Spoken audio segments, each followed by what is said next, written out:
Mr. La Rosa, I'd like you to meet our new singer and dancer, Mariposa, Mr. La Rosa. She is at your pleasure, sir.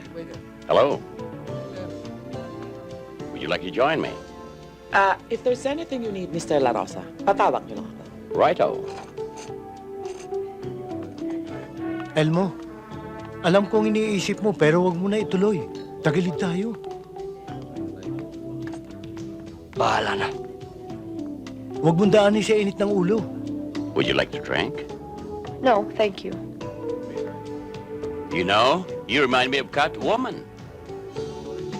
Kakambal mo siya. You remind me of the big bad wolf. Ikaw ba yun? Hindi. Pinsan. Buo. Second degree. Mga bodyguards mo? Kung nailang ka sa kanila, pwede natin silang iwanan. Let's go to my pad. Sorry, Senyor Rosa, pero hindi ako sumasama sa customers. Singer ako dito. Kung babayaran ba kita para kumanta sa isang special occasion na walang nakikinig, payag ka. Pag-iisipan ko. Yang maskara mo, talaga bang hindi mo tinatanggal kahit hindi ka kumakanta? Are you hiding something like mga maleta sa ilalim ng mata or pimples? Ha? Pwede ba natin tagalin? Ang lalaking mahal ko ang pwede nang magtanggal nito. Bakit? Mayroon na ba? Wala pa. Hinihintay ko pa. Baka ako na yon.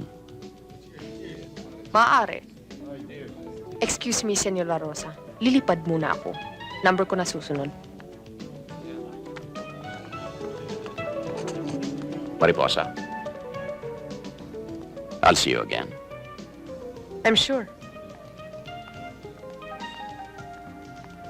I'll get you next time.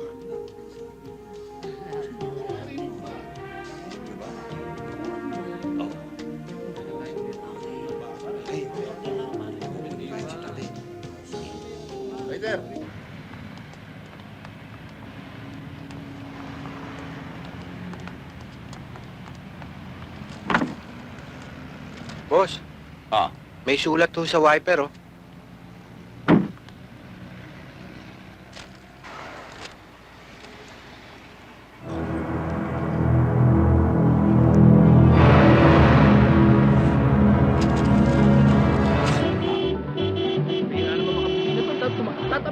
Tatabi naman!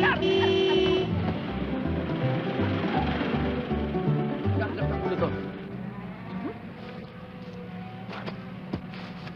Hoy! Baba ka dyan! Hoy! Ang lapad-lapad na kalye! Ano ba akala mo sarili mo? Isa kang hulog ng langit! Ay! Ismael! Ay, Treng! Ay, sumakay ka rito! Sakto arrive mo! Ay, bilisan mo! Sira pala ang ulo mo eh. Anong ginawa mo sa Brunei? Ba't ka nagpunta roon? Ano ba? Hindi ba tatrabaho? Alam ko magtatrabaho. Hindi ka ba nagbabasa ng dyaryo, nakatakot-takot ang mga nangyayari roon? Hindi ka ba nakikinig ng radyo? Wala kaming radyo. Tsaka tamad ako magbasa ng dyaryo. Maluloko ka talaga sa mga pinagagawa mo roon. Ano ba ginawa mo roon? Wala naman. Doon, sa palasyo, nagtatrabaho. Sa palasyo? Anong ginawa mo sa palasyo?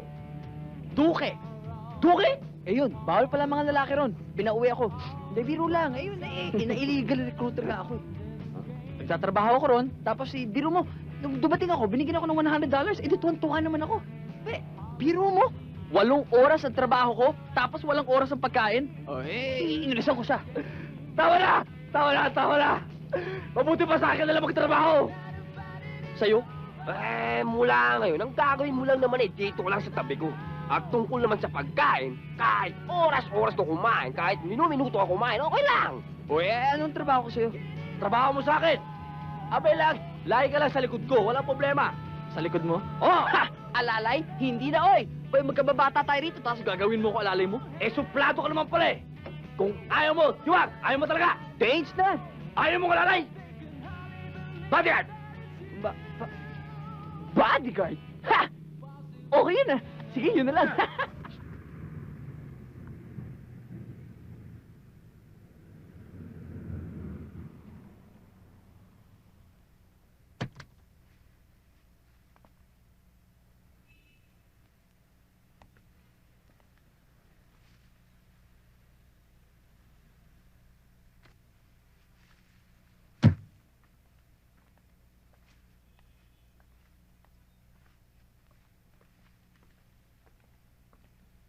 Sir, wala naman po kami kasalanan, sir eh. Sir, maawa na po kayo sa akin. Ang pamilya ko, sir. Ang mga anak ko, sir. Dapat iniisip nyo na yan nung una pa lang, bago kayo gumawa ng krimen. Magbabago na ho kami, sir. Hindi na kami uulit. Sir, may sakit lang ho yung isang anak ko, sir. Kaya lang po ako napilitan magnakaw. Alam nyo kung pakikinggan ko mga katwiran nyo. Wala nang gagawin ng mga tao, kundi ang magnakaw pag sila'y nagigipit. Pakawalan nyo kami, sir. Hindi kami magsusumbong. Gagawin namin lahat ng gusto nyo. Maawa na kayo, sir! Maawa na kayo, sir! Malas nyo lang. Natapat kayo. Kailangan magpakitang gilas ako sa hepe ko. Pero sa kabilang banda, dapat nga magpasalamat kayo sa akin eh. Bakit? Kasi sa wakas, nagkaroon ng silbi mga buhay nyo. Anong oras na? Alauna.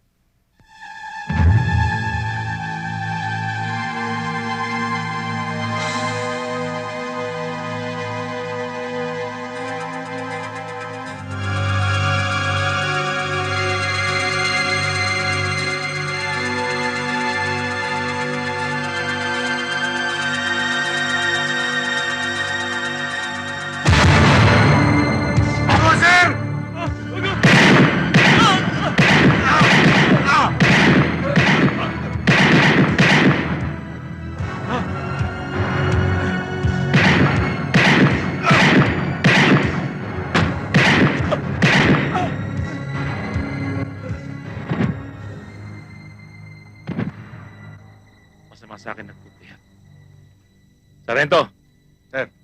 Bukas, bago pumasok si Hepe, gusto ko nasa lamesa niya ng report. Paniman ng bakal at kumplituhin niyo ang ebidensya. Ayoko na may butas. Pag lumusot tong palabas natin, tinitiyak ko sa inyo.